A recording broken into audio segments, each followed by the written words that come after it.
அனைவருக்கும் இனிய காலை வணக்கம். 28/9/2024. இது உங்கள் ஏஜிஎஸ் வெதர் அப்டேட் சேனல். இது அதிகாரப்பூர்வ அறிக்கைக்கு இந்திய வானிலை ஆராய்ச்சி துறையை பார்க்கவும். நேற்றைக்கு உருவான அந்த காற்று சுழற்சி பார்த்தீங்கன்னா தற்பொழுது தமிழகத்தின் மன்னார் வளைகுடா மற்றும் இலங்கை அருகே நிலவி வருகிறது. இருவேறு சுழற்சிகளாக இணைப்பை ஏற்படுத்தி கொண்டு தமிழகத்திற்கு பார்த்தீங்கன்னா நேற்றைக்கு ஆங்காங்கே வெப்பச்சலன இடிமலையை கொடுத்தது. இன்று பார்த்தீங்கன்னா அது பரப்பில் கூடியிருக்கும்.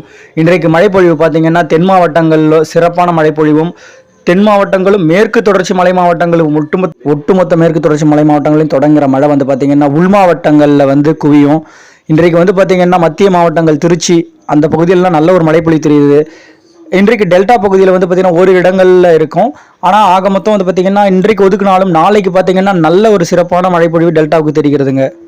இன்றைய வெப்பச்சலன இடிமழை பார்த்தீங்கன்னா கன்னியாகுமரி, திருநெல்வேலி, தூத்துக்குடி, விருதுநகர் மாவட்டம், சிவகங்கை, ராமநாதபுரத்துக்கு கடலுக்கு உள் மாவட்டங்கள் வச்சு கடல் ஓரத்துக்கு சில வாய்ப்பு கம்மியாக தெரியுது, மேபி வரலாம். அப்புறம் மதுரை, தேனி, கம்பம் பகுதி, இந்த விளாத்திக்குளம், அரவக்குறிச்சி பகுதியெல்லாம் நல்ல ஒரு மழை பெய்திருங்க. அப்புறம் கொடைக்கானல் மலைமறைக்கும் பகுதி, அதுக்கப்புறம் கோவை, ஈரோடு மாவட்டங்கள், சேலம் சுற்றுவட்டார பகுதி, நாமக்கல், கரூர், திருச்சி, தஞ்சாவூருக்கு மேற்கு புறம், பெரம்பலூர், அதுக்கப்புறம் பார்த்தீங்கன்னா வடக்கு அப்படியே கள்ளக்குறிச்சி, விழுப்புரத்துக்கு மேற்கு வச்சுக்கலாம் அப்படின்ற மாதிரி இருக்குது.